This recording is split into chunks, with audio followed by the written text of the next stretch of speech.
ಕಳೆದ 2-3 ವರ್ಷದಲ್ಲಿ ಸಂಬಂಧಪಟ್ಟಂತೆ ಇಡಿಯವರು ಐಶ್ವರ್ಯ 4 ಕೋಟಿಯಷ್ಟು ಪ್ರಾಪರ್ಟಿನ ಸೀಸ್ ಮಾಡಿದ್ದಾರೆ. ಇವತ್ತು ಪ್ರೆಸ್ ರಿಲೀಸ್ ಸಹ ಮಾಡಿದ್ದಾರೆ. ಮತ್ತೆ ಅದರಲ್ಲಿ ಮೆನ್ಷನ್ ಮಾಡಿದ್ದಾರೆ ಇತರರು ಸಹ ಭಾಗಿಯಾಗಿದ್ದಾರೆ ಅಂತ. ಅದು ನನಗೆ ಗೊತ್ತಿಲ್ಲ ಯಾರು ಭಾಗಿಯಾಗಿದ್ದಾರೋ ಇಲ್ಲೋ ಅಂತ. ನಾನಂತೂ ಯಾವುದಕ್ಕೂ ಭಾಗಿದಾರ ಅಲ್ಲ. ವಿನಾಯಕ್ ಕುಲಕರ್ಣಿ ಅವರ ಹೆಸರನ್ನು ಪ್ರಸ್ತಾಪ ಆಯಿತು ಇಲ್ಲ. ಸರ್, ಕಳೆದ 2-3 ವರ್ಷದಲ್ಲಿ ಐಶ್ವರ್ಯ ಗೌಡ ಅಕೌಂಟ್ ಅಲ್ಲಿ 60 ಕೋಟಿಗೂ ಹೆಚ್ಚು ಟ್ರಾನ್ಸಾಕ್ಷನ್ ಆಗಿತ್ತು. ಅದಕ್ಕೆ ಇನ್ಕಮ್ ಟ್ಯಾಕ್ಸ್ ಇದೆಲ್ಲ ಏನು ಕಟ್ಟಿರಲಿಲ್ಲ. ಹಾಗೆ ಈ ಹಿನ್ನೆಲೆ ಸಾಕಷ್ಟು FIR ಗಳಾಗಿತ್ತು. ನನಗೆ ಅದ್ರ ಬಗ್ಗೆ ಮಾಹಿತಿ ಇಲ್ಲ. ನನಗೆ ವಿಚಾರಣೆಗೆ ಏನ್ ಕೇಳಿದ್ರು ಆ ಪ್ರಶ್ನೆಗಳಿಗೆ ನಾನು ಮಾಹಿತಿಯನ್ನ ಕೊಟ್ಟಿದ್ದೇನೆ. ಸರ್, ಒಟ್ಟಾರೆ ಈಗ ಐಶ್ವರ್ಯ ಗೌಡ ಅವ್ರಿಗೂ DK ಸುರೇಶ್ ಅವ್ರಿಗೂ ಯಾವ ರೀತಿ ಪರಿಚಯ ಇತ್ತ ಅಥವಾ ಇರ್ಲಿಲ್ವಾ ಸರ್? ನೋಡಿ, ನನಗೆ ಯಾವುದೇ ಪರಿಚಯ ಇರಲಿಲ್ಲ.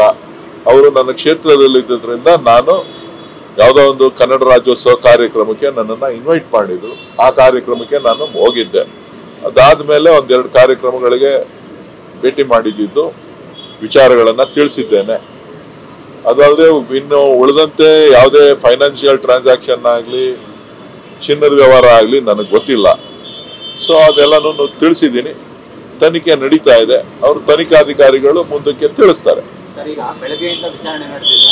ಏನಾದ್ರು ಟಾರ್ಗೆಟ್ ಮಾಡ್ತಾ DK ಸುರೇಶ್ ಅವ್ರನ್ನ ED ಅಂತೆ ಅಥವಾ ಏನಾದ್ರು ಬೆಳಗ್ಗೆಯಿಂದ ಸುಮ್ಮನೆ ಕೂರಿಸಿದ್ರ ಈ ತರದ್ ಏನಾರು ಆಯ್ತಾ ವಿಚಾರಣೆ ವೇಳೆ? ನೋಡಿ, ನಾವು ಕಾನೂನನ್ನ ಪಾಲನೆ ಮಾಡಬೇಕಾಗಿರ್ತಕ್ಕಂಥದ್ದು ನಮ್ಮ ಕರ್ತವ್ಯ. ಸೊ ನಾವು ತನಿಖೆಗೆ ಸಹಕಾರ ಕೊಡಬೇಕಾಗಿರೋದು ನನ್ನ ಕರ್ತವ್ಯ.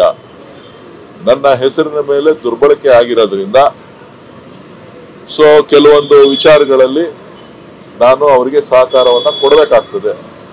ಆ ಒಂದು ನಿಟ್ಟಿನಲ್ಲಿ ಎಲ್ಲ ಪ್ರಶ್ನೆಗಳಿಗೆ ಮಾಹಿತಿಯನ್ನ ಕೊಟ್ಟಿದ್ದೇನೆ.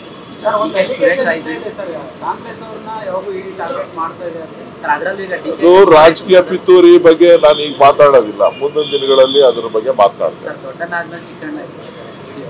ನೋಡೋಣ, ತಲೆ ಕೆಡಿಸ್ಕೊಬೇಡಿ.